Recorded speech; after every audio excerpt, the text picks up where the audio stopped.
points. Ensuite, suivi des photos.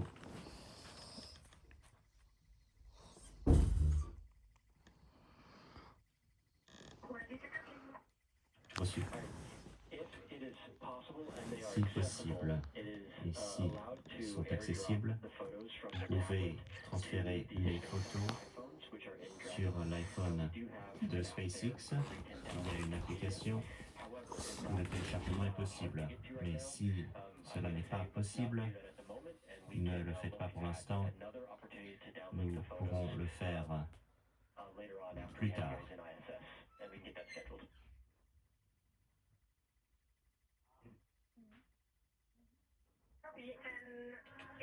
Reçu.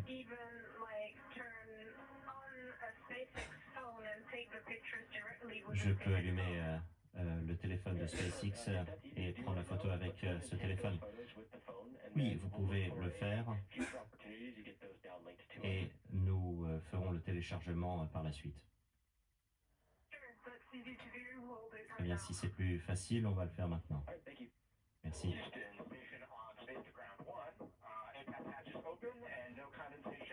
Ouverture de l'écoutille, pas de condensation. Reçu. Écoutille A ouverte, pas de condensation. Suivant les communications. Reçu, oui.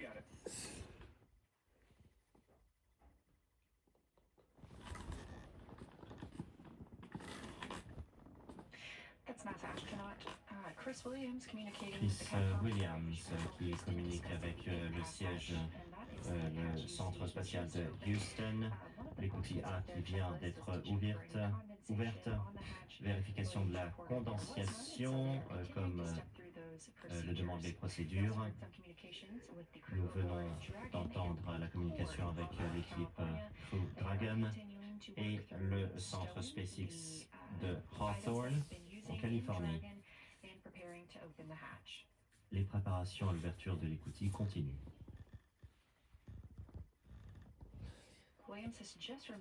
Williams vient de retirer ce dispositif qui est utilisé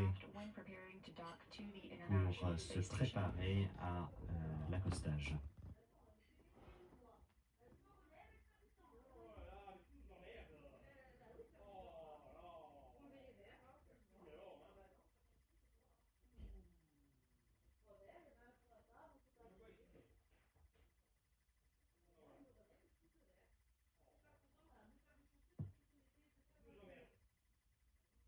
Alors, on a vécu en direct les prémices de cette ouverture d'écoutille. Vous nous disiez, il y a 2 écoutilles. Expliquez-nous précisément ce qui est en train de se passer. Oui, chaque vaisseau a son port d'amarrage propre et chaque port d'amarrage contient une porte. Donc, quand il s'accoste, il y a une porte qui appartient à la station, une porte qui appartient à la capsule. Et lors de l'accostage définitif, il y a un petit volume enfermé entre les deux dans lequel il y a le vide.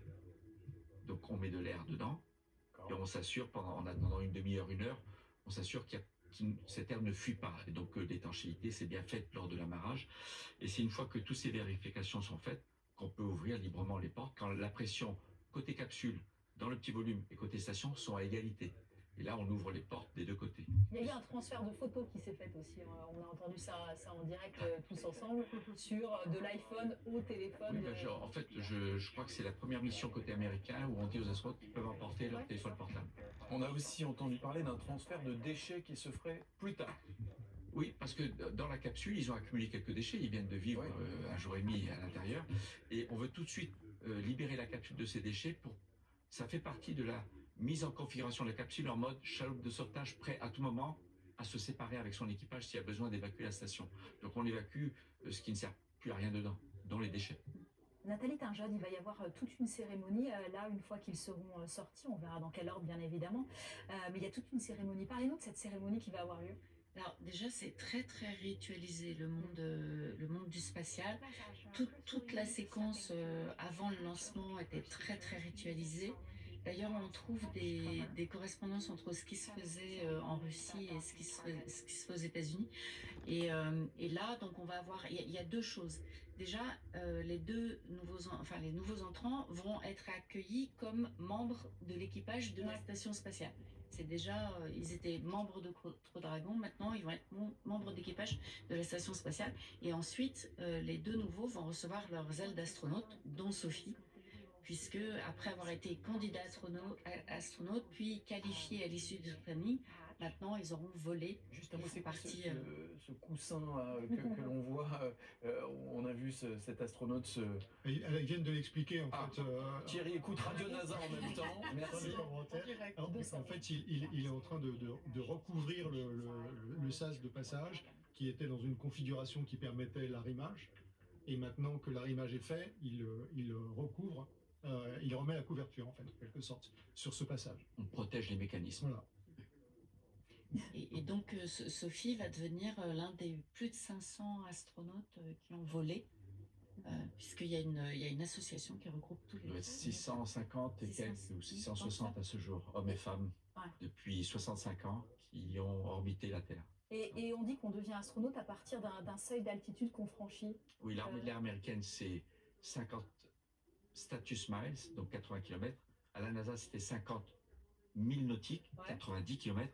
Mais la Fédération aéronautique internationale a une convention internationale qui est 100 km. Donc, kilomètres d'altitude. de toute façon, une fois que vous avez dépassé l'atmosphère et que le ciel est noir en plein jour, que vous voyez la Terre ronde, même à 50 km, vous êtes un extraterrestre, vous appartenez au milieu spatial, sensoriellement parlant. Marc Dana, vous avez écrit ce livre, Sophie Adno, de la Terre aux étoiles. Ça y est, on y est quasiment. Enfin, on est dans les étoiles, mais disons qu'elle va accomplir cette entrée dans l'ISS. Elle va, oui, reproduire un petit peu l'image qu'on avait vue de Claudie Ignoré, sa plus grande inspiratrice, parce qu'elle en a eu quand même plusieurs. Hein. Elle a eu Jacqueline Auriol, Valérie André, Marie Curie. Et le déclic s'est ce fait, qui est vous un le peu dites, triste, avec c'est que Claudie je me demande si c'est pas aussi la dernière française qui va rentrer dans l'ISS, parce qu'on parlait de magnifique monde de la géopolitique spatiale. C'est un monde qui effectivement a pris sa genèse en 1975, quand il y avait un peu une année de basculement entre le radoucissement Est-Ouest, à l'époque de Khrouchtchev, et cette mission Apollo-Soyouz, qui était essentiellement une mission de sauvetage à la base, même si on sentait qu'au niveau diplomatique, c'était une simulation de possibilité de sauvetage en orbite, et même si au niveau de la comment dire, on sentait quand même une petite tension entre Russes et Américains, il y avait des problèmes de pression, donc il a fallu créer un SAS, mais c'était aussi un SAS qui avait cette symbolique de permettre qu'aucun vaisseau ne rentre dans l'autre finalement. Donc il y avait un sas entre les deux, une sorte de module intra-vaisseau entre l'américain et le soviétique, et ça permettait que personne ne soit dominant et dominé. Et puis après, c'est aussi l'année de la création de l'Agence spatiale européenne, où à partir de là est arrivé un troisième acteur, notamment dans le vol habité, très rapidement, puisque les laboratoires qui étaient à bord de la navette spatiale étaient européens. Mais attendez, Et là, pourquoi ce sera la dernière? Parce Vous que voulez dire justement, ce sera la dernière alors, ce française? qui est moins joli dans l'histoire, c'est que l'ISS, c'est quand même la plus belle cathédrale scientifique et internationale qu'ait jamais faite l'homme, mais elle est destinée à être désorbitée très prochainement, horizon 2031. Il y a déjà eu un appel d'offres de la NASA, et c'est SpaceX qui l'a remporté pour aller s'accrocher à l'ISS une fois qu'elle sera vide, bien évidemment, et petit à petit la ramener. Mais il va y avoir un vers la processus, Terre. on va la freiner, c'est ça, à un moment On va donné? la faire rentrer tout doucement dans l'atmosphère. Elle va se désintégrer, vu sa masse. Il va sans doute en rester quelques morceaux. Et de toute façon, l'objectif est de les emmener au point de Nemo, c'est-à-dire le point au milieu du Pacifique le plus éloigné de chaque terre. Mais ça va être forcément très émouvant comme disparition.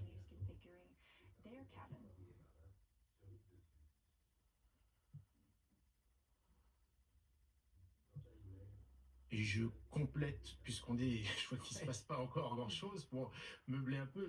On voyait tout à l'heure Jean-Pierre Aigneret, et il m'a raconté qu'effectivement, à chaque fois qu'on lui demande, qu'il a quand même fait 2 vols dans l'espace, à chaque fois qu'on lui demande le moment le plus important, le plus touchant qu'il ait jamais vécu comme astronaute, comme spationaute à l'époque, il répète souvent que le moment le plus fort, c'est quand il a dû fermer l'écoutille de la station Mir, qui était déjà un bel exemple de collaboration internationale entre Américains et Russes. Les Français y sont allés, d'autres pays également. Et ce moment avant que Mir soit justement désorbité et détruit, c'est quand même le moment le plus fort pour lui.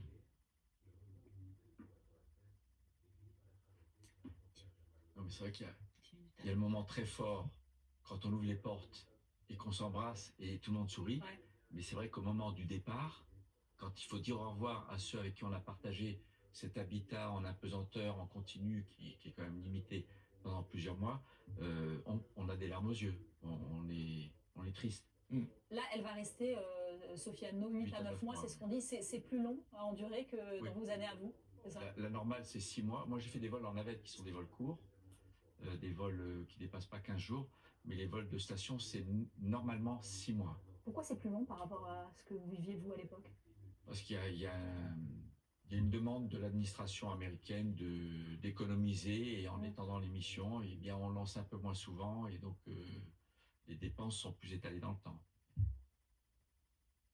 Qu'est-ce qui est en train de se passer Ouverture là? d'ici 15 minutes, viennent-ils de dire sur le radio de la navette. Donc dans 10 minutes, 15 voilà, minutes, c'est ça. Sophia No va entrer dans l'ISS, 10 c'est bien minutes ça? de préparation pour ceux qui viennent du véhicule et 4 minutes pour la pressurisation. C'est un peu le pronostic que je vous avais donné tout à l'heure.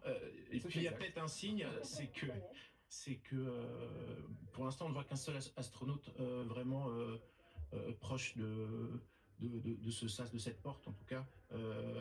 Donc peut-être enfin en tout cas c'est vrai que l'image n'est pas très claire. Mais là, on continue à faire quoi avec cette tablette et cet appareil photo, à transférer Chacun de les son photos côté ou- vérifie, mais ça Ouais. Jean-François Jean-François, au revoir. Oui, là, ils sont en attente, donc peut-être qu'ils vérifient les procédures, mais les Russes arriveront, hein, les deux Russes qui sont dans le segment, C'est de ça. l'autre côté de la station. On va les voir arriver. On a vu tout à l'heure. On en a vu un des deuxième mains à un qui se moment. sont- Ouais, oui. ouais. Ils ne doivent pas être loin. Michel Tonini, vous êtes toujours en ligne avec nous. Il n'est plus avec nous, Michel Tonini. Parlez-nous de ces 15 minutes avant cette entrée dans l'ISS. On imagine que dans la carrière d'un astronaute, c'est quelque chose d'absolument formidable. À quoi on pense?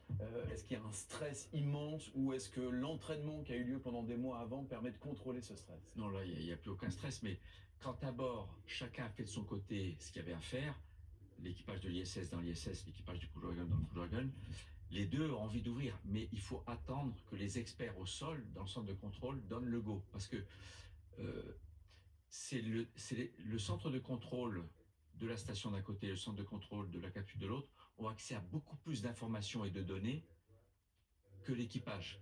Donc c'est eux, en dernier ressort, qui disent là, vraiment, on a tout vérifié, vous pouvez ouvrir. Mais là, l'équipage, il est dans un stade où, bon, alors, on peut y aller. Ils ont fait tout ce qu'ils avaient à faire à bord, là, maintenant. Donc l'équipage est dans un mode d'attente de recevoir du sol l'autorisation d'ouvrir la porte. Vous n'allez pas me dire qu'on n'a pas le cœur qui bat un petit peu plus vite là quand même? Moi je veux bien que ce soit tranquille d'entrer dans l'ISS. De l'émotion, un peu du d'émotion. stress, de l'émotion. Oui, on est ému, on est excité, on est heureux du moment qui va arriver. Et comment elle s'est préparée? On dit qu'elle s'est préparée avec les meilleurs, Sophia No, les meilleurs astronautes européens. Surtout les instructeurs quand même. Les instructeurs, et qu'elle a fait aussi beaucoup de simulations, c'est ça? 70% du temps d'entraînement, je parle au système, c'est consacré à l'entraînement à des pannes et des combinaisons de pannes. Pour la partie scientifique, pour s'entraîner à faire fonctionner de l'appareillage scientifique très complexe, le temps est très long consacré à ça parce qu'il y a 200 expériences. Sophie va passer d'une expérience d'un séquenceur d'ADN à une boîte à gants, à des expériences sur elle-même avec des échographes, avec des électroencéphalogrammes. Et ça prend beaucoup de temps de s'entraîner à savoir manipuler le matériel scientifique que les scientifiques qui sont sur Terre leur confient. Mais l'entraînement au système, gérer la station, gérer la capsule, les ressources, l'énergie, l'entretien, plus de la moitié du temps à apprendre cet entraînement, c'est de l'entraînement à des pannes et des combinaisons. On est conditionné aux problèmes qui vont arriver. Comme disait John Young, la philosophie d'entraînement, c'est se préparer au pire en espérant le meilleur. Thierry Arnaud, parlez-nous de cet homme qui tient un appareil photo depuis tout à l'heure, qui a l'air extrêmement détendu. C'est vrai que lui a l'air très très cool sur ces images. Oui, alors c'est l'un des deux astronautes, l'astronaute américain, parce qu'ils sont 3 à bord, ils en attendent 4, donc ils vont reconstituer l'équipage complet, je parle sous votre contrôle, de la station spatiale qui est donc de 7 personnes. Et donc, il procède de son côté à tous les préparatifs. Vous avez vu sur l'image, Mathieu, qu'il a une tablette Mais oui. collée sur les genoux, dont j'imagine qu'elle lui donne la checklist de tout ce qu'il a à faire pour préparer l'ouverture et pour préparer l'arrivée de l'équipage de Crew Dragon.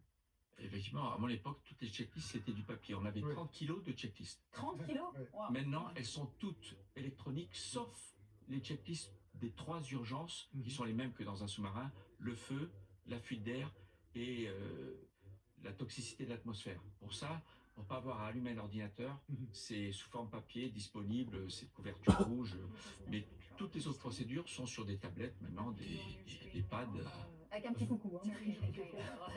Il est 22h52, bienvenue dans BFM Grand Soir. Si vous nous rejoignez, nous sommes ensemble en train de vivre un moment de l'histoire spatiale internationale, puisque eh bien, nous assistons à l'amarrage du vaisseau de l'équipage Crew 12 à la Station Spatiale Internationale, avec à son bord Anne, Sophie Adno, deuxième femme française après Claudie Aigneret à explorer l'espace. Et la première fois, c'était il y a 25 ans. Exactement, et Sophie Adno avait 14 ans quand elle avait assisté à ce vol de Claudie Aigneret, qu'elle a décrit d'ailleurs comme un déclic. Elle disait que c'était l'impact de l'inspiration justement pour son parcours au moment de la mise en orbite. Elle a déclaré, Sophie Adno: osons rêver grand ensemble et continuons à viser toujours plus haut, c'est ainsi que l'humanité progresse. Nathalie Tinjod, c'est vrai qu'elle est ultra entraînée, on l'a dit, mais son parcours que vous allez aussi nous décrire, monsieur Dana, c'est un parcours assez brillant, assez exceptionnel. Elle a été colonelle dans l'armée de l'air et de l'espace, elle a plusieurs vols à son actif, en même temps elle est prof de yoga,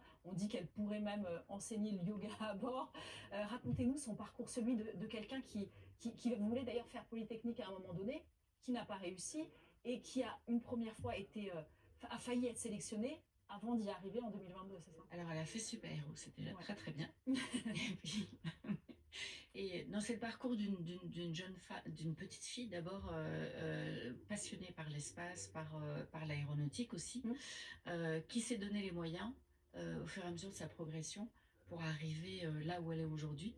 Alors effectivement, elle a rejoint l'armée de l'air et de l'espace, qui n'était pas l'armée de l'air et de l'espace à l'époque, en 2005. Pilote d'hélicoptère, première femme pilote d'essai, plus de 3000 heures de vol à son actif sur près d'une vingtaine de 22 appareils. Avec des missions faites en Afghanistan. Oui, 2 missions en Afghanistan. Elle a rejoint la sélection, enfin elle a rejoint l'ESA après une sélection sur plus de 22 500 candidats, en plusieurs tours avec, on en parlait tout à l'heure, des tests psychotechniques, des tests psychologiques, plusieurs tours d'entretien avec un jury exigeant. donc vraiment extraordinaire. Elle a fait ce premier entraînement de base au Centre européen des astronautes à Cologne, de l'ESA. Et puis ensuite un entraînement spécifique à la mission, avec les gens qui ont partagé, qui sont avec elle dans la capsule et qui seront pour 9 mois avec elle dans la station. C'est donc l'accomplissement de sa vie qui est sur le point de se dérouler sous nos yeux. Oui, parce que pour compléter ce que vient de dire Nathalie, c'est quelqu'un qui, très jeune, finalement, s'est mis à rêver d'aéronautique, d'espace et d'étoiles. Ça a commencé à 8 ans à peine sur les genoux de son grand-père le soir à regarder les étoiles, pendant qu'il lui racontait justement ces histoires d'anciens mécaniciens de l'armée de l'air qui réparaient les avions au sortir de la Seconde Guerre mondiale. Et puis après, elle s'est passionnée à travers des biographies très tôt pour des femmes. Marie Curie, elle a lu sa bio, elle avait à peine 11 ans. Ensuite, elle s'est passionnée pour Valérie André, une pilote d'hélicoptère qui allait justement effectuer comme elle plus tard des missions de sauvetage périlleuses au combat en Indochine. Et puis évidemment, le déclic dont on a parlé tout à l'heure, du premier vol d'une Française. Et je me souviens, elle m'a dit, là, elle m'a ouvert le champ des possibles. Et ça a été un long parcours où elle a su rebondir sur des semi-échecs, parce que cette dernière sélection où finalement elle a été prise en 2022, elle m'a dit que sans son premier échec, ben, il n'y serait pas arrivé. Ça a pris un peu racine là. Mais pour vous redonner aussi le contexte, Jean-François faisait partie du jury et de la sélection, enfin du jury de sélection à l'époque. Elle n'avait que 25 ans et elle a passé plusieurs tours. Et pour aller plus loin, pour vous donner une idée de sa détermination, elle ne pouvait normalement candidater qu'à partir de 27 ans. Et elle avait 2 ans de moins. Malgré tout, elle a passé pas mal de tours, elle a fini dans les shortlists quand même. Donc c'est dire si elle était assez exceptionnelle. La détermination, c'est quand même ce qui marque tout particulièrement les astronautes et les femmes astronautes. Il y a à peu près une femme sur 8 astronautes, donc à peine 84 femmes parmi les 600 astronautes que vous évoquiez. Et c'est quand même un tout petit contingent. On est très heureux d'en compter 2. La grande majorité sont des Américaines et la première était une Soviétique en 1963. Il y a eu un rétablissement quand même. Un rétablissement parce que... On a une italienne à l'ESA. Oui, c'est même la plus grande astronaute européenne. Elle a fait des sorties en scaphandre, elle a été commandante de l'ISS et je pense qu'elle a une chance pour aller sur la Lune. Thierry Arnaud, vous suivez les échanges de la NASA en même temps que vous êtes sur ce plateau. Que se passe-t-il? Oui, le centre de contrôle de Houston vient d'annoncer que la procédure côté ISS était terminée et que donc cet aspect-là des préparatifs était clos et donc ils attendaient maintenant que l'équipe de Crew Dragon soit prête. L'équipe de Crew Dragon est en train de mettre la dernière main, la dernière touche à sa checklist qui n'est pas encore tout à fait complète au moment où on se parle. Côté ISS, c'est prêt. Côté Crew Dragon, on finalise. Et c'est désormais une affaire de minutes, donc avant l'ouverture. Jean-François Clairvoy, qu'est-ce qu'on finalise dans ces toutes dernières minutes? Voilà, c'est des détails, hein. Je ne connais pas ces détails, ça dépend dans quel ordre ils ont réalisé ces tâches, mais ce qu'il faut, c'est en tout cas sécuriser les mécanismes d'accostage, protéger l'endroit où il y a les joints d'étanchéité, pour que lorsqu'ils vont passer du matériel, eux-mêmes passer avec leur combinaison, qui ne frappent pas du matériel sensible. Puisque l'accostage, c'est des mécanismes articulés qui créent l'étanchéité, et donc ils sont protégés par des sortes de couvertures. Et ils font jamais ça tout seuls, ils font ça également toujours en permanence connectés au sol, en informant Houston. Et puis sinon, la station en elle-même, de toute façon, est en permanence connectée au sol pour la moindre petite opération, que ce soit en Russie, au Japon, à Cologne, en Europe, et évidemment à Houston. Donc ce ne sont pas des ouvriers surqualifiés, mais il y a quand même, ils sont un peu téléguidés sur certaines choses. Ouais. Tu le prends pas mal. Non, mais l'autorité numéro 1 dans toute mission spatiale, depuis Gagarine, c'est le directeur de vol au sol. Voilà. Le commandant de bord en orbite, il a délégation en cas de perte de communication ou lorsqu'on n'a pas le temps de communiquer avec le sol parce qu'il faut réagir dans les secondes qui suivent. Le vrai patron, il est à Houston. Oui. C'est ça que vous nous dites. Pour l'ISS. Pour l'ISS. Et Pour les expériences, et pour le souvent Crew aussi. Dragon, il est à Hawthorne en Californie chez SpaceX. Et l'Agence spatiale européenne est évidemment impliquée dans toutes les discussions qui concernent les astronautes. Alors, pour Sophie. Ouais. De nouvelles Décrire images. l'image. Alors on voit Sergueï maintenant. Alors, dites-nous qui on voit exactement. Quel sur cette image. service? Alors, On a 2. Il y a 2 Sergueï. Oui, à bord actuellement de l'ISS. C'est Mikhaïev, on dit c'est IKF qui a fait coucou tout à l'heure. Ouais. Alors, pourquoi on a changé d'image et qu'est-ce qu'on est en train de voir en ce moment? On a changé de satellite en fait, expliquait la NASA, et c'est pour ça qu'il y a eu un passage par Houston avant qu'on revienne vers l'image de la station spatiale. Parce On va écouter. qu'on bascule d'un satellite à l'autre.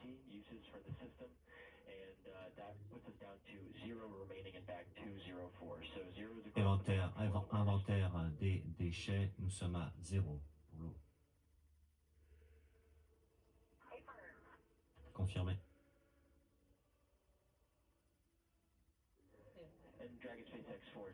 Dragon SpaceX suivi.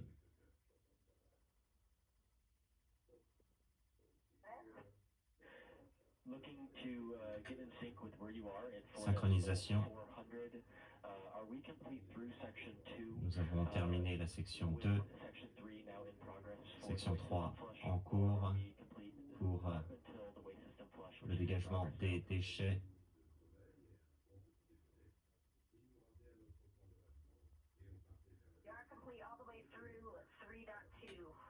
Trois point deux en cours.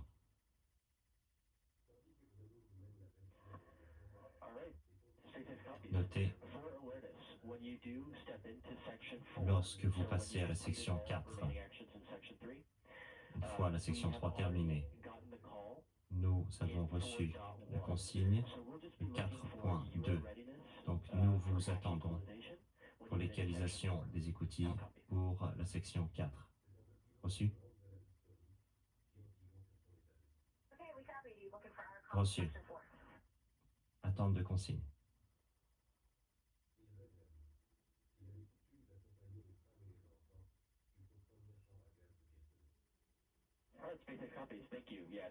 Reçu, SpaceX. C'est l'instruction de SpaceX 4.1.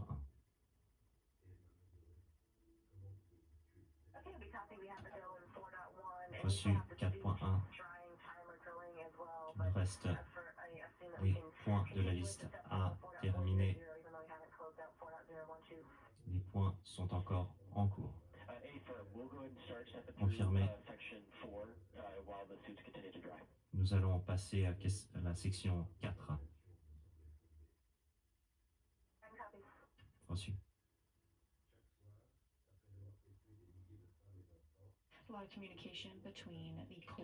Communication entre le centre de Hawthorne, SpaceX, et le centre de contrôle avec l'équipage de Dragon Crew arrimé à l'ISS.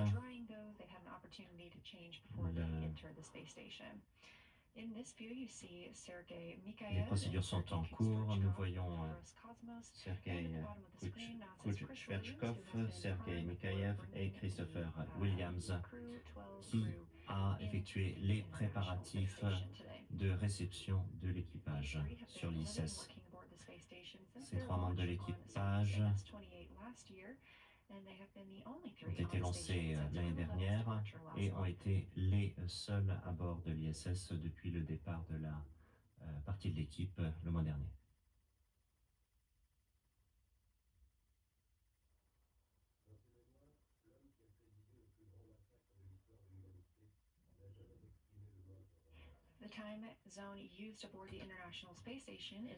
Le fuseau horaire utilisé est GMT. Il est un peu plus de 10 heures.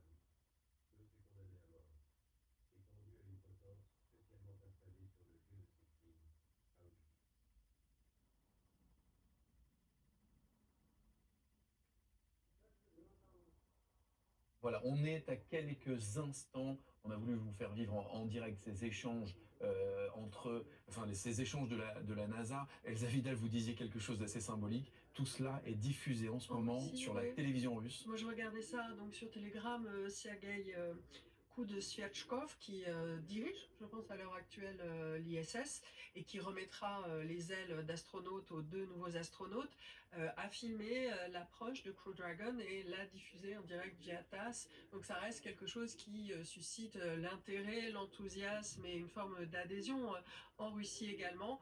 Aussi parce que c'est en rapport avec un passé assez glorieux, un passé aussi d'exploit, même s'ils étaient soviétiques et non russes à l'époque. Et les Russes, de toute façon, sont passionnés. Enfin, c'est une priorité nationale, le vol habité. Nous, par exemple, on met peut-être plus d'argent sur les lanceurs ou sur les satellites, etc. Mais le vol habité fait partie vraiment de la culture russe et pas que parce qu'on a eu Gagarine. C'est-à-dire que même la première station qui ensuite a travaillé à l'international intramodulaire, c'était Mir. Les grandes expériences de vol longue durée, qui a fait plus d'1 année entière dans l'espace, c'est un Russe à bord de Mir. Avec ce choix de nom, Mir, qui est intéressant, parce que c'est à la fois la paix et le monde. Voilà. Donc c'est aussi tout le symbole de l'exploration cosmologique, parce qu'on dit ça à l'époque soviétique, cet espace qui était censé être un espace à la fois de prouesse technique et de paix, et qui en réalité dissimulait beaucoup de rivalités internationales pour la suprématie technologique, mais ça c'était le fait des militaires. Les spationautes étaient un peu différents, en tout cas mis par d'autres Mais c'était les seuls à avoir cette expérience du séjour d'une telle durée prolongée dans l'espace. Jean-Pierre Ignoret a volé longtemps sur Mir aussi. Ouais, mais ils avaient la maison Mir. On peut revenir sur ces images en direct parce qu'on voit donc ces astronautes qui sautillent, qui sont sur leur tablette, en train de sourire, tout a l'air extrêmement détendu. Ça me rappelle les profs de photographie qui nous disent, bon, la première chose, prenez les photos, toutes les photos que vous pouvez, parce que c'est la seule chose qui reste pour partager après. Et évitez de pomper, parce qu'en apesanteur, Ouais. naturellement, le corps se détend, et puis on se dit non, je vais trop haut, je redescends, et ça donne cette image de pompage, et c'est pas facile d'y penser, parce qu'instinctivement, on se rend pas compte qu'on est en train d'osciller comme ça dans le... Et le temps d'adaptation, c'est combien? Par exemple, il y a beaucoup aussi d'astronautes qui nous disent le plus difficile, c'est peut-être la première nuit aussi, où on doit être dans un sac de couchage et bien mettre les mains pour pas tenter de traverser toute la station spatiale. Les sacs de couchage, contrairement au tout premier, ils ont des ouvertures pour Ouais, les c'est ça. bras et la tête, donc on ne peut plus s'en échapper sans s'en rendre compte pendant le sommeil, alors que c'est arrivé au début. Il y en a qui se réveillaient en dehors de leur sac, c'était des sacs de couchage à l'ancienne rectangulaire avec une ouverture pour le haut du corps, et ils sont sanglés par des petits tendeurs sur une paroi. Moi, je dormais tout le temps au plafond, parfois on dort sur le mur, on peut dormir tendu au milieu du module, mais là, ils ont chacun, dans la station, ils ont chacun leur petite cabine individuelle. Nathalie Pinchot. Alors, je disais tout à l'heure que c'est un milieu très très rituel et symbolique, mais là il y aura eu quand même deux symboles importants pour Sophie. D'abord, elle est partie un vendredi 13, ce qui ne s'était jamais fait pour la NASA, et ça s'est bien passé. Et ensuite, elle va arriver un jour de Saint-Valentin. Saint-Valentin n'est pas que le patron des amoureux, mais aussi de toutes les formes d'attachement, donc des amis aussi. Donc là, ça va être vraiment une très belle rencontre amicale et on voit qu'il s'y prépare avec beaucoup d'anticipation. Et c'est vrai qu'il y a beaucoup de rituels. Là, on attend justement une cérémonie où on va remettre ses ailes. Il va y avoir aussi une cloche qui va sonner. Donc cette cloche, c'est un petit peu archaïque pour un laboratoire de haute technologie comme celui-là. Et tous ces rituels viennent de la marine, du monde maritime. À chaque équipage, on sonne la cloche quand quelqu'un monte sur un bateau. Thierry Arnaud, nous sommes à quelques instants de vivre un moment historique. Expliquez-nous ce qui se passe, les enjeux. Sophie Adno sur le point d'entrer dans l'ISS. Oui, alors ce qui vient d'être dit à la radio, c'est que du côté de Dragon Crew, on est prêt pour la hatch equalization, ce qui veut dire, j'imagine, l'ouverture du sas. Et en tout cas, le fait que l'égalisation des pressions de chaque côté de la porte. Donc ça, c'est prêt. Donc c'est la dernière étape avant l'ouverture, on est d'accord. Parce qu'une toute petite différence de pression, dès que vous libérez les gonds qui tiennent la porte, elle gicle, parce qu'il y a un peu de pression d'un côté qui la pousse. Donc il faut vraiment que les pressions soient égales. Il peut y avoir un accident, pardon de prononcer ce mot, mais est-ce qu'au moment où on se parle, quelque chose peut mal tourner? Plus maintenant. À part le coup de pas de chance d'un météorite qui frappe au mauvais endroit la station. On estime que sur une période de 10 ans, la probabilité de perdre la station spatiale à cause d'un débris, je parle même pas de micro-météorite, mais de débris d'origine humaine, de satellites qu'on a lancés il y a 50 ans, c'est 1 sur 8. Sur une période de 10 ans. C'est un risque élevé, mais qu'on n'a jamais connu à ce jour. Mais effectivement, c'est énorme. Oui. Et souvent, il y a des manœuvres. Alors déjà, la station est en chute permanente. Donc de temps en temps, on doit donner un petit coup de moteur, un petit coup de booster, si je puis dire, pour la remettre en orbite normalement. Mais également, de temps en temps, il y a eu quand même des manœuvres d'évitement de certains débris. Oui, ça arrive régulièrement. Chaque année, il y a 2, 3, 4 manœuvres. Parfois. D'ailleurs, lors du dernier vol en Crew Dragon de Thomas Pesquet, ils avaient dû se rhabiller pendant la croisière. Ils avaient dû se rhabiller à cause d'un risque de collision avec un débris. Donc, là, on peut dire que c'est éminent, le comité d'accueil qui sourit, qui s'y est prêt à prendre la photo. Oui, tout le monde se prépare. Et prendre des photos aussi, c'est un module. Ça fait partie des innombrables modules, parce qu'ils sont formés sur énormément de boîtiers. On peut imaginer qu'il les voit là. Là, il y a un petit signe, un petit coucou. Donc là, on peut imaginer que en face de ces astronautes, il y a Sophie Adno. Ah, mais en fait, on est dans l'autre sens. Ils ont changé de caméra. Maintenant, on voit le port d'en face. Là, on voit, c'est pas le port par lequel ils vont sortir qu'on voit au milieu, mais... On va essayer d'écouter les échanges de la NASA.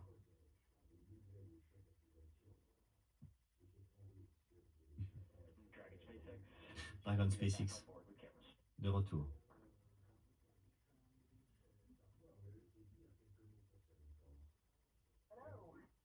Bonjour.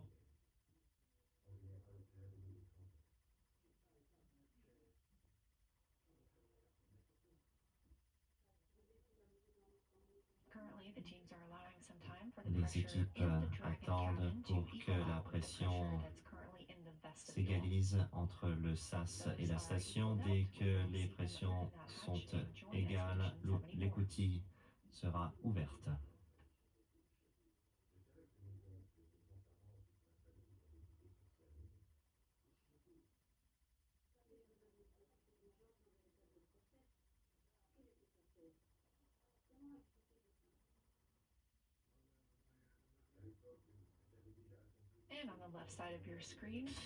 À gauche, vous voyez l'intérieur du véhicule Dragon. L'équipe prépare à quitter le véhicule et rejoindre l'équipage de l'ISS. Vous voyez qu'ils ont quitté leurs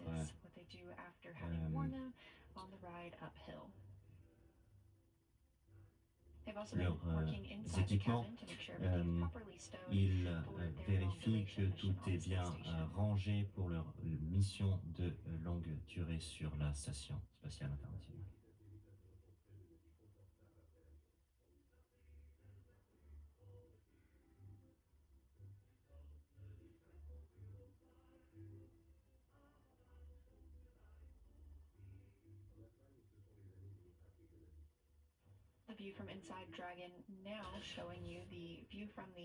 Ici, nous voyons le siège des pilotes. On voit Sophie Adno et Andrei Fedyaev. Et de l'autre côté, nous voyons les écrans de suivi.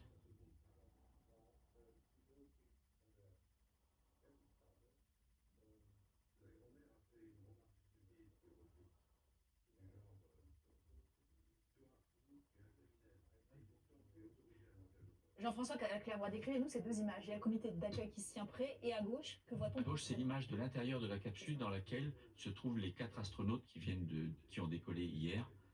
Et c'est une caméra qui est face aux écrans de contrôle, les écrans tactiles qui permettent de piloter la capsule, puisqu'il n'y a plus de manche de pilotage, c'est par contact qu'on pilote la capsule s'il faut prendre le contrôle manuel.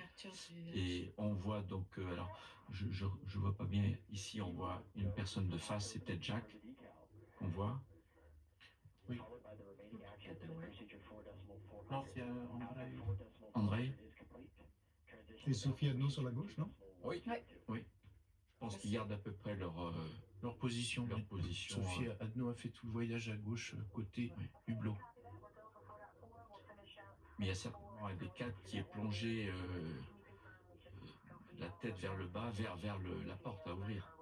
Voilà, nous sommes à quelques secondes de vivre ce moment historique et on va essayer d'écouter les échanges de la NASA, les tout derniers avant cette entrée de Sophie Adno dans l'ISS.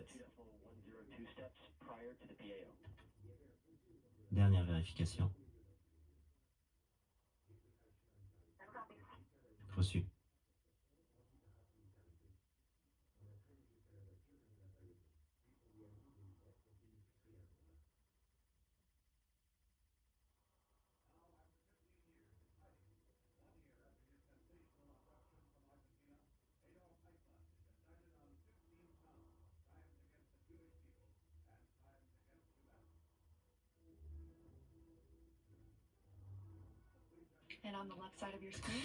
À gauche, vous voyez les membres de l'équipage qui commencent à ouvrir l'écoutille du Dragon. Et à droite, vous voyez les 3 membres de l'ISS prêts à les accueillir.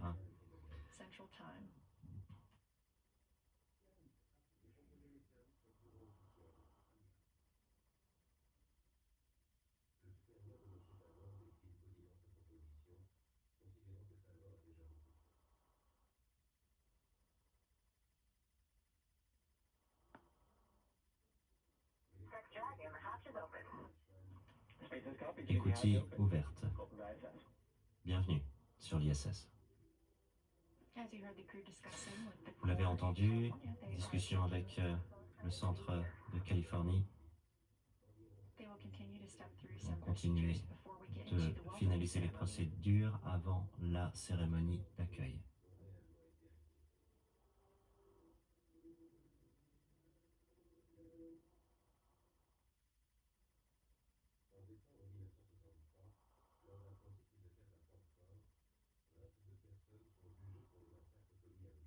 Alors, pourquoi on ne les voit pas encore passer dans l'image? Qu'est-ce qui vient de se passer précisément? Là, en fait, j'ai entendu que les deux portes étaient ouvertes, donc c'est juste protocolaire. Là, il y a rien de technique ou de particulier qui les empêche de passer. Donc, Donc c'est imminent. c'est imminent. Ah oui, oui, bien sûr. Quasiment 2 heures à la minute près entre le moment de l'arrimage et le moment de l'ouverture du sas. Ah oui, c'est peut-être à avoir fait un bon. Ce qui est relativement standard.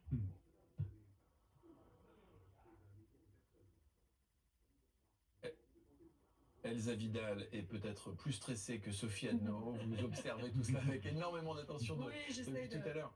de regarder s'il y a des commentaires qui viennent du côté russe aussi un peu plus détaillés, mais on reste dans le registre voilà, de la joie liée à la coopération internationale, au plaisir aussi d'être relevé et de découvrir de nouveaux collègues.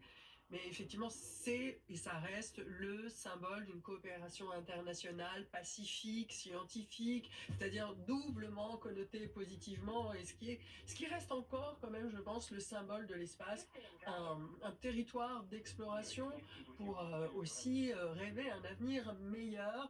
À l'époque, dans les années 70, c'était plutôt pour un saut technologique. Aujourd'hui, les imaginaires autour de l'espace sont toujours scientifiques et technologiques, mais il y a aussi une dimension finalement de terre plus difficile à habiter. Il y a de nombreux projets pour la suite, que ce soit l'exploration vers Mars, mais aussi le fait d'aller à nouveau faire des vols autour de la Lune. C'est la prochaine mission Artemis 2 qui aura lieu en mars, qui a été légèrement décalée. Donc la nouvelle ère de l'exploration spatiale a véritablement commencé au moment où celle de l'ISS va se terminer.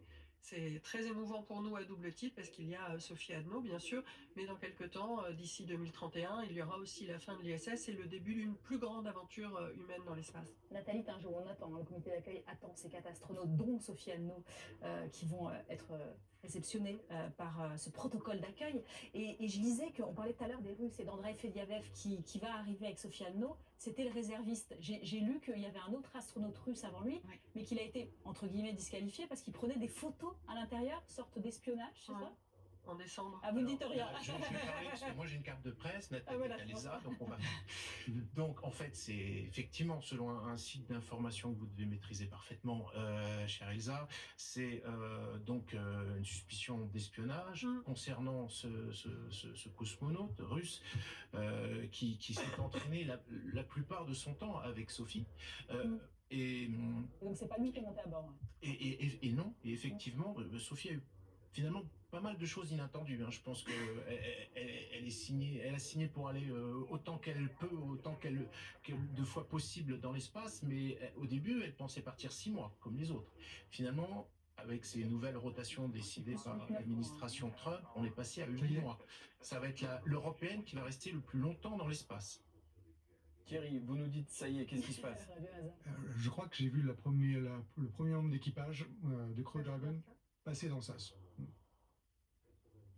D'accord, de manière furtive. Apparemment, ils doivent terminer des petites étapes avant de... Ça, c'était donc le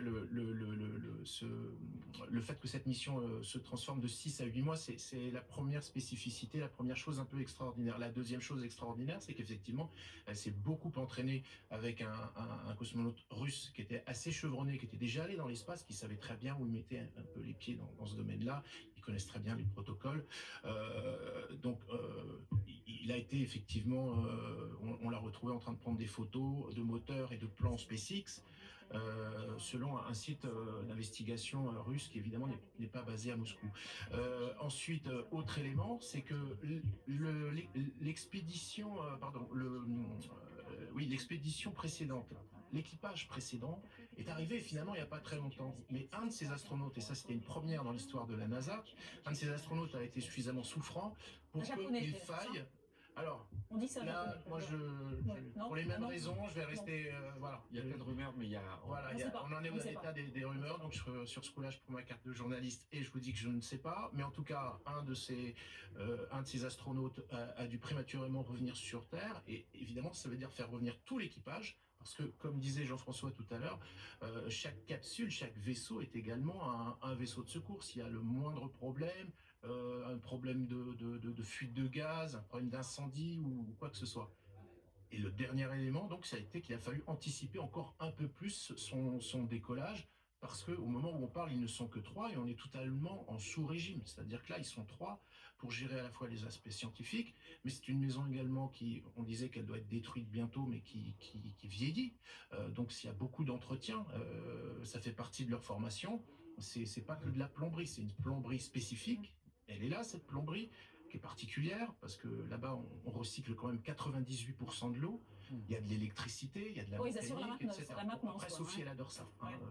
Elle me disait quand elle était petite, elle préférait les mécanos aux Barbie. Donc c'est Jean-François Clairvoy, vous êtes astronaute, vous connaissez ce que l'on voit ici par cœur. Décrivez-nous ces deux images à droite et à gauche. On a aperçu tout à l'heure Sophie Anneau. Est-ce que c'est elle que l'on voit en ce moment? Oui, c'est elle que l'on voit à gauche de l'image. Expliquez-nous ce qui se passe, puisqu'on est vraiment à quelques instants de cette entrée historique dans l'ISS. Alors, il y a 2 vaisseaux habités connectés entre eux, et chacun envoie des images de l'intérieur de son vaisseau avec des caméras qui lui sont propres. Donc, à gauche, on voit une image de ce qui se passe à l'intérieur de la capsule Crew Dragon dans laquelle se trouve Sophie en ce moment. À droite, on voit l'image de ce qui se passe dans la station, là où vont apparaître les astronautes du Crew Dragon quand ils vont quitter leur capsule pour pénétrer dans la station pour la première fois. Donc, tous les deux sont en attente du go pour franchir la porte. On a déjà vu la porte s'entrouvrir à un moment. Oui. Enfin, apparemment, de ce que j'ai compris, les portes sont ouvertes, mais Ils font des vérifications au niveau du Dragon. oui, il y a toujours. Des vérifications. C'est quel type de vérification, Nathalie? On ne sait pas, c'est On sait pas, sorte de c'est vrai. contrôle. Ils regardent leurs données et puis ils disent à l'équipage vérifie ceci ou cela, ou attendez, on vérifie telle pression, tel ampérage. Et par contre, je voudrais revenir sur les deux. Donc, il y en a un qui fait son premier vol dans les 2 Russes, il y en a un autre qui sont à bord, il y en a un autre qui est son deuxième vol. Et ce qui est intéressant, c'est qu'il s'est entraîné avec les Européens. On a un exercice qui s'appelle CAV, qu'il a fait en 2014, et puis le Panga-EA exercice, il l'a fait en 2018. Donc, il connaît déjà bien les astronautes européens. Oui, c'est-à-dire qu'un des exercices qu'on a rajouté, qu'on a récemment pour augmenter la cohésion au sein de l'équipage, c'est qu'au cours de leur entraînement, on les envoie dans des milieux extrêmes, réels, où le risque est réel, pour apprendre à mieux se connaître entre eux. Donc ça peut être en plongée dans un habitat sous-marin en saturation pendant une dizaine de jours, ça peut être dans l'Utah l'été où il fait plus 40 degrés, il faut aller chercher la nourriture en haut. Donc à plusieurs reprises, ils font ce genre d'exercice ensemble? Au moins une fois. Au moins une Au fois. moins une fois. Ça veut dire qu'ils se sont déjà retrouvés entre eux dans des conditions extrêmes sur Terre qui ne sont pas simulées, qui sont réelles. Et en Europe, les conditions qu'on a mis au point, notre méthode, dans lesquelles des Chinois, des Américains, des Russes ont participé, dont parle Nathalie, ce sont des grottes en Sardaigne, caves en anglais, qui ont des dizaines de kilomètres de galeries dont seulement quelques pourcents sont explorés. Et l'équipage, on les met là-dedans avec des spécialistes de spéléologie, où ils font un peu de plongée mélangée à de la spéléo. Parfois, ils doivent passer une journée entière sans lumière. Ils éteignent tout, passer 24 heures dans le noir. Parfois, il faut passer par des goulets d'étranglement où il y a juste le corps qui passe. Il faut passer sur Une journée entière dans le noir. Voilà. Ils ont fait ça en Slovénie aussi en 2019. Nous sommes en ligne avec Jean-Pierre Aigneret, spationaute, ancien chef des astronautes de l'ESA. Vous vouliez participer à cette discussion à quelques minutes de l'entrée de Sophie Anneau dans l'ISS. Oui, bien sûr. Je suis à votre disposition. Oui. Non, mais, voilà, on m'a dit dans l'oreillette que vous vouliez peut-être décrire ces images, vous aussi, et puis dire quelques mots à Jean-François Clairvoy. Ah ouais, c'est gentil, oui, c'est gentil. Bah, écoutez, moi, d'abord, je suis heureux de voir mon excellent collègue avec qui on a fait beaucoup de choses ensemble, y compris avant même de voler dans l'espace. Et je voudrais aussi dire un petit mot sur l'Europe là-dedans, parce que la station internationale, l'ISS, c'est une participation de l'Agence spatiale européenne de 8%. Donc ce miracle technologique auquel, et humain, hein, bien sûr, humain, ça on voit bien, c'est le côté humain, la participation de l'ESA, le côté humain de cette exploration de l'espace, c'est Sophie aujourd'hui. Mais d'un niveau technique, je crois qu'il faut en profiter pour féliciter l'ESA, l'Agence spatiale européenne, et en ce qui me concerne, qui suis français, le CNES, l'Agence spatiale française, pour avoir été les pionniers de ces participations à des vols spatiaux, aux vols habités, à la fois d'ailleurs du côté américain et du côté russe, et parler aussi de l'ensemble du programme d'exploration, parce qu'aujourd'hui on voit la partie habitée, mais il faut retenir que l'Agence spatiale européenne est à la tête probablement le pays le plus dynamique en ce qui concerne les expéditions scientifiques avec des satellites, avec des robots aussi.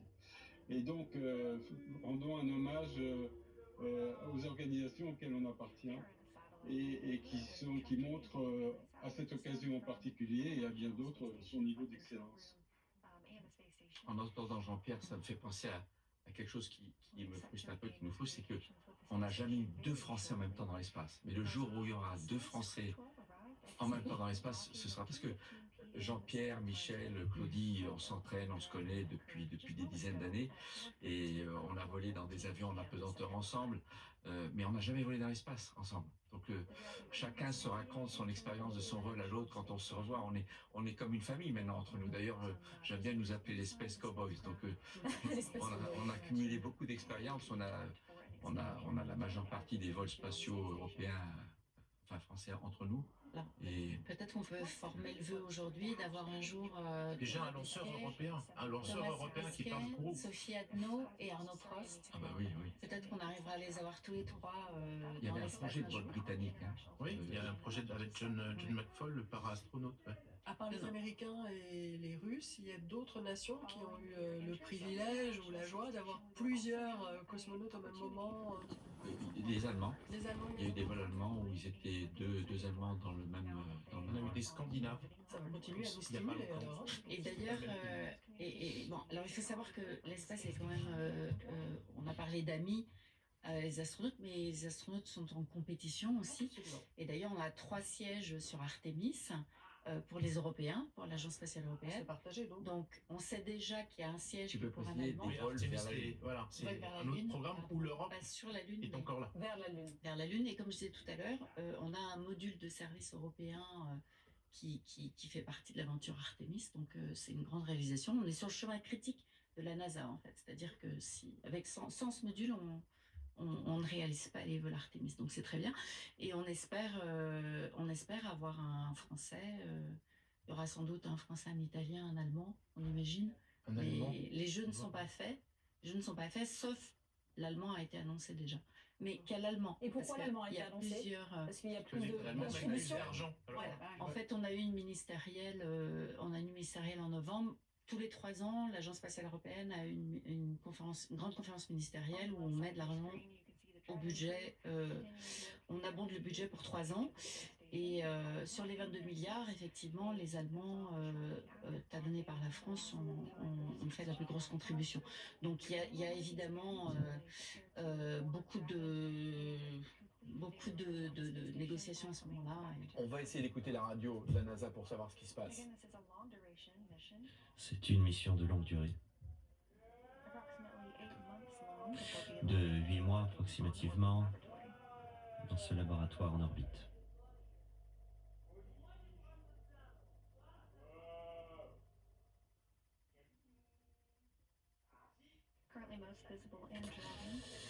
Nous voyons l'intérieur de Dragon.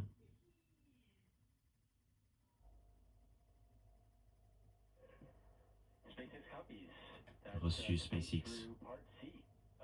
Partie C de l'arrimage finalisé.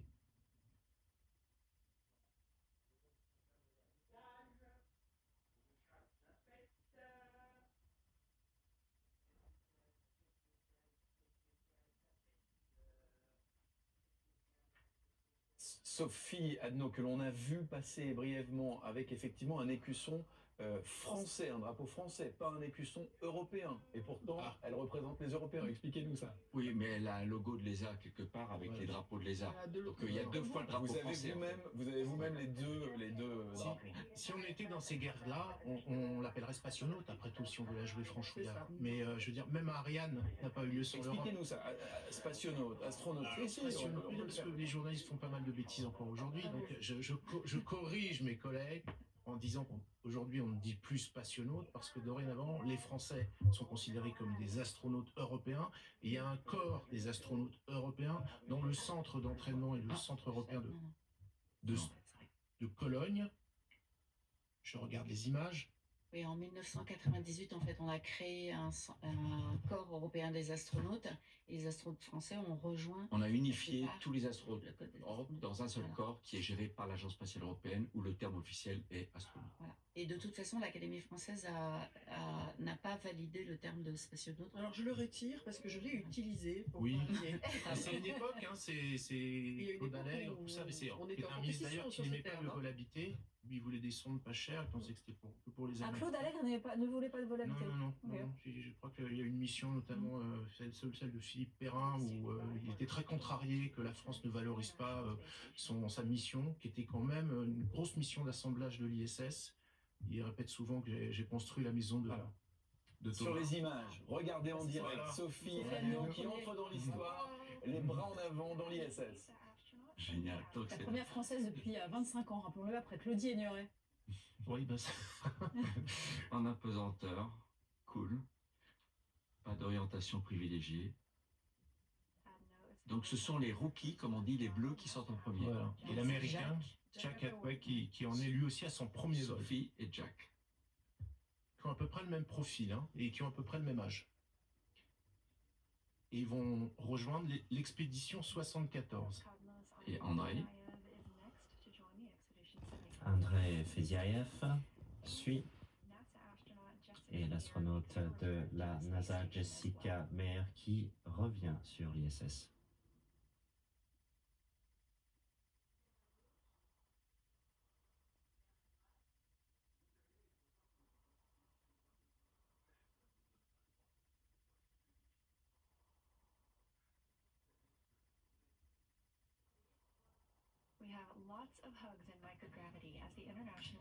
L'équipe est accueillie et est au nombre de 7 maintenant sur l'ISS.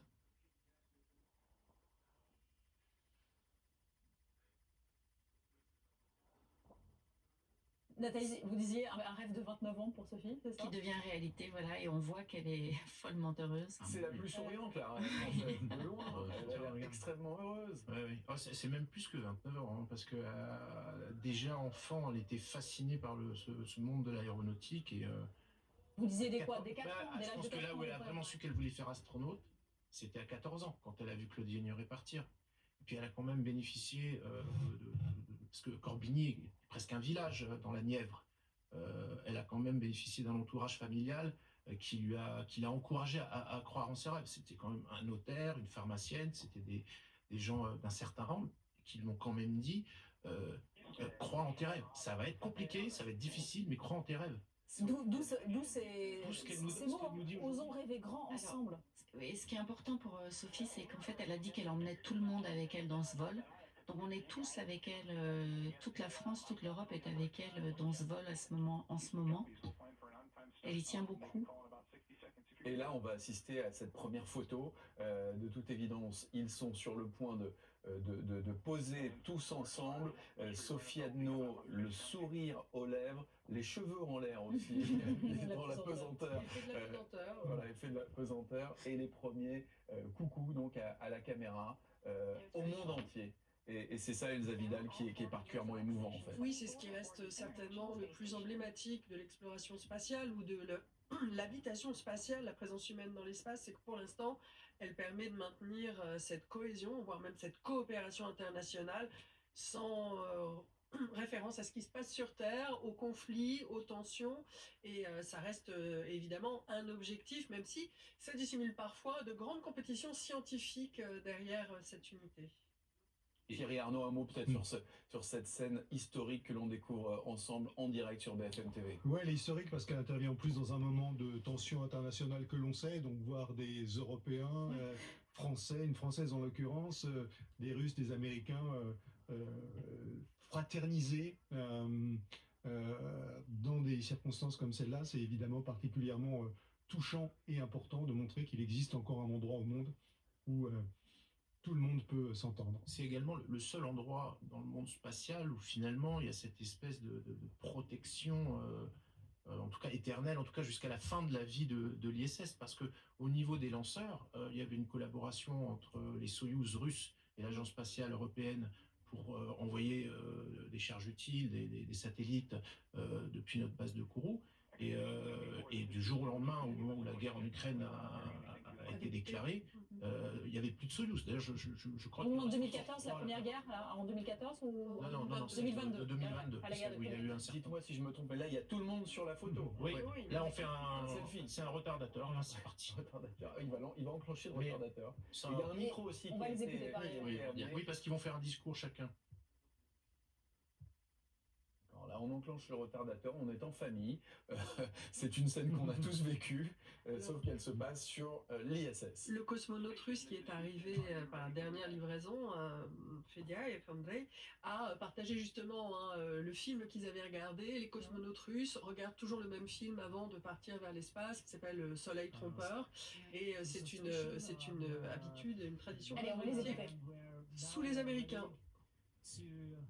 Nous sommes maintenant prêts à accueillir l'équipe 12. Aujourd'hui, nous sommes ravis de les avoir sains et saufs. Nous les avons attendus pendant longtemps. Nous sommes très heureux et fiers de travailler en équipe. J'aimerais donner la parole à Jessica. Merci. C'est magnifique d'être de retour. Nous sommes tellement heureux pour Jack et Sophie, leur premier voyage sur l'ISS. Cette équipe représente tout ce que nous faisons, tant de pays représentés, tant de disciplines, de parcours. Nous sommes tellement heureux d'être ici et de travailler sur l'expédition 74. Nous envoyons tout notre amour à mes amis et à Sophia. Jack. Merci Jessica. Je n'ai pas de mots pour décrire ce voyage. Ça a été magnifique. Quel trajet avec mes amis, l'équipage. Je suis ravi de rejoindre l'équipe 74, retrouver mes camarades. Je suis vraiment heureux et j'aimerais donner la parole à Sophie. Merci Jack. Eh bien, ça a été un bon voyage. Quel voyage! Grâce à Jessica et à André, nous avons j'ai pu recevoir de nombreux conseils, donc merci. La première fois que nous avons regardé la Terre, eh bien, ça a été incroyable. La Terre est tellement belle depuis ici. Et vraiment, nous ne voyons pas de frontières, pas de lignes. C'était un moment émouvant pour nous, Jack et moi, de voir pour la première fois. Donc, nous aimerions partager cela avec vous plus tard. André. Я скажу по-русски. Всем большой-большой привет. Очень рад, на самом деле, быть здесь опять, чувствовать этот ни с чем, запах МКС, который ни с чем невозможно перепутать. Alors, on n'a pas de traducteur russe pour tout vous dire. Mais si. On peut écouter les avis. Alors, Andrei Fadiev se réjouit d'entrer dans la station et il l'a reconnu à l'odeur. Donc, il est content de ressentir cette odeur. Il était là en 2023, si je ne me trompe pas. Et puis on a un deuxième traducteur au cas où. Absolument. Non, bah là, il est passé à l'anglais, il remercie tout le monde, mais il a commencé en russe par remercier, par dire son bonheur d'être là et de sentir à nouveau cette odeur de la station. Merci à ma maman, à mes enfants. тоже большое, огромное спасибо отдельное за мою маму, да, за то, что ты с ней очень много времени провел. Большое спасибо, искренне тебе. И также ребята, кто меня провожал, тоже вам большой привет. Саша, Татьяна.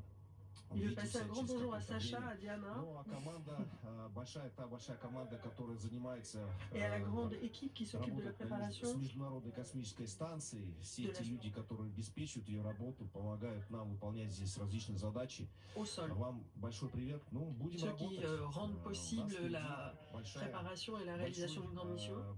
Целых 2 экспедиции получается. Who is next?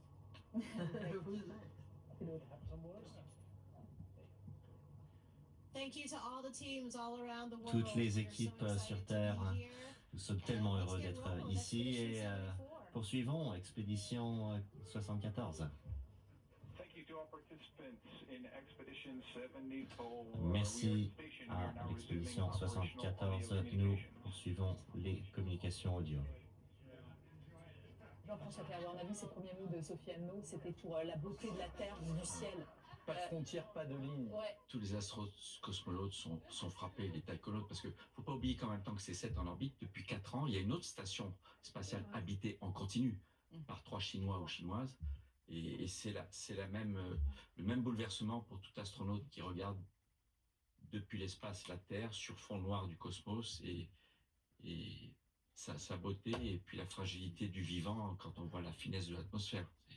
Jean-François Clairvoy, vous nous disiez tout à l'heure qu'il n'y avait pas de stress, mais quand on voit les sourires de chacun sur ces C'est l'émotion.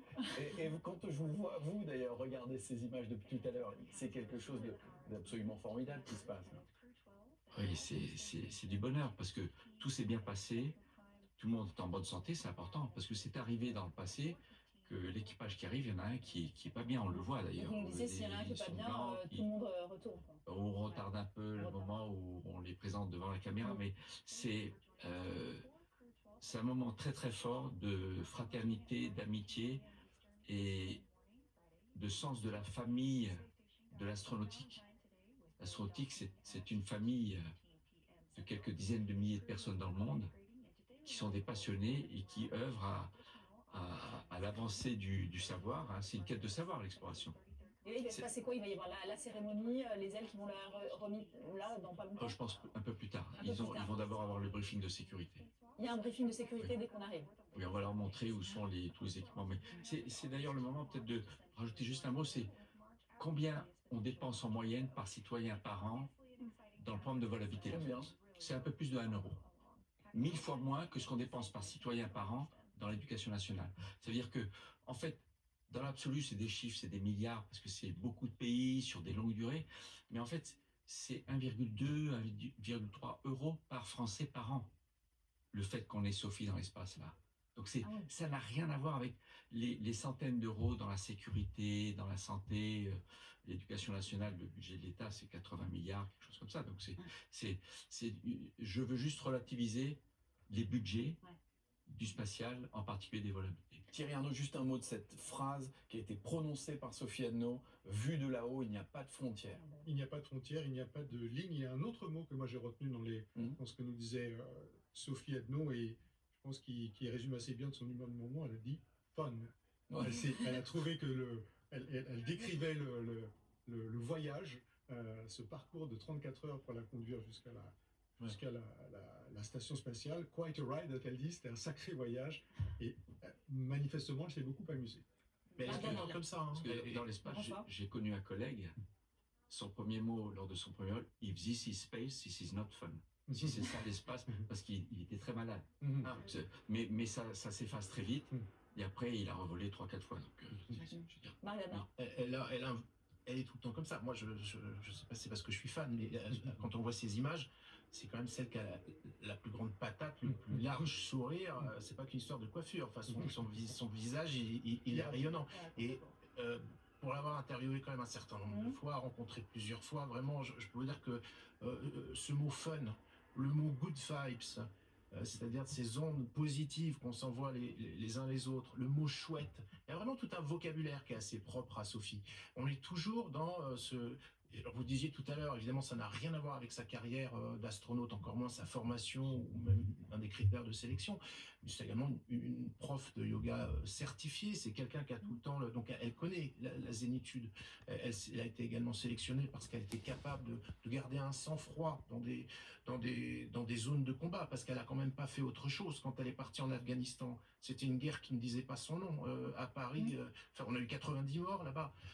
Elle a vraiment risqué beaucoup pour sa vie. Jean-Loup Chrétien, qui est notre première astronaute, partie quand elle n'avait que quelques jours, me disait, pour comparer, maintenant, il m'a envoyé un message, il m'a dit super ton livre, ce qui m'a fait très plaisir, parce que c'est un astronaute, mais ça y est, maintenant elle est assise sur le pétard. C'est de la gnognotte à côté de ce qu'elle a connu en Afghanistan.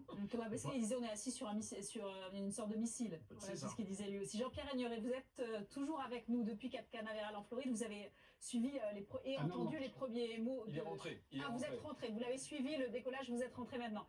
Votre réaction aux premiers mots de Sophie, vu de là-haut, il n'y a pas de frontières, disait-elle. Oui, bien sûr, ce premier regard sur la Terre est quelque chose d'étonnant. Moi, j'ai l'habitude de le définir par trois émotions. La première, c'est quand on regarde la Terre, c'est de voir sa finitude. Alors, ça a l'air un peu idiot de parler de finitude parce que tout le monde sait non seulement qu'elle n'est pas plate, mais qu'elle est finie. Mais par contre, quand on est plongé au sein du cosmos, tout noir, dans cette immensité, et qu'on voit que la Terre est là, se découpe dans sa dimension où on en fait le tour en 1 heure et demie, on se rend compte qu'on est vraiment sur une petite chaloupe de sauvetage et que l'apparition de la vie sur cette Terre est un miracle. Enfin, et elle dépend évidemment de la Terre. La deuxième sensation, c'est l'isolement. Quel isolement profond. On peut regarder partout des points, des étoiles dans cette immensité spatiale. Et on voit bien que même s'il y avait une Terre, elle est complètement inaccessible. Donc, dans l'univers, on est extrêmement seul. Et puis,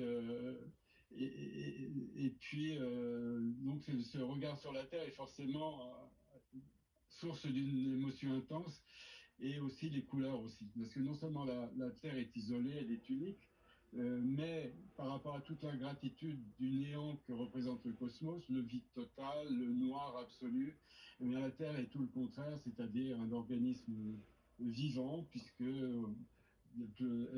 Sophie va faire le tour de la Terre pendant peut-être 8 mois, et pendant ces 8 mois, elle repassera de nombreuses fois sur les mêmes endroits, mais elle ne les verra jamais de la même façon, à cause des saisons, à cause de l'éclairage du soleil. Et donc, cette réaction de Sophie ne m'étonne pas. Ce que j'admire, par contre, c'est sa forme physique extraordinaire, parce qu'il faut se rendre compte que leurs organismes, depuis 30 heures, subissent quand même des bouleversements physiologiques intenses. Il y a une répartition du sang dans les parties hautes du corps, et en particulier autour de la tête, les fosses nasales, qui provoquent des congestions. Il y a le mal de l'espace. Et on voit qu'elle a traversé tout ça très rapidement et qu'elle est manifestement en pleine forme. Et on vous sent ému, Jean-Pierre Agnoret. Oui, allez-y, peut-être pour conclure, on vous sent touché par ces images. Oui, parce que voilà, c'est justement le point, c'est que ces images me rappellent 2001, quand j'ai vu l'arrivée de Claudie dans la station internationale, dans le premier module de la station nationale. J'avais ma petite fille qui avait 2 ans et demi à côté de moi, et qui a vu sa maman rentrer dans la station. Et j'ai essayé de me mettre dans sa tête comment elle percevait cet événement. Et à la fin de la session au centre de contrôle, le direct qu'il y avait au centre de contrôle de Moscou, Claudie a dit au revoir parce que la liaison allait se couper, et Claudie dit au revoir à sa fille, et sa fille, donc Carla, lui dit « Oui maman, parce qu'il faut que tu ailles faire manger à tes copains ». C'est là où on voit Merci beaucoup entre cette page historique et la vie. Voilà. Merci Jean-Pierre Agnoret. Le mot de la fin pour vous, Nathalie Tinjoux. Oui, au nom de l'Agence spatiale européenne, je voulais dire toute notre fierté de voir Sophie réaliser son rêve, et aussi remercier dans les agences, que ce soit à l'ESA évidemment, mais aussi au CNES, aussi au sein de l'armée d'air et de l'espace, remercier tous ceux qui ont permis cela et aussi nos partenaires de la station spatiale, puisqu'on est 5 nations au sein de la station. Donc merci à tous et bravo. Et les choses ne font que commencer pour Sophie. Merci à tous de nous avoir suivis. Restez bien avec nous parce que dans un instant, nous reviendrons sur ces toutes premières images de Sophie Anneau, l'astronaute française qui a donc rejoint la Station spatiale internationale pour sa première mission, première française dans l'espace après Claudie Aigneret il y a 25 ans avec ses mots « Vu de là-haut, il n'y a pas de... »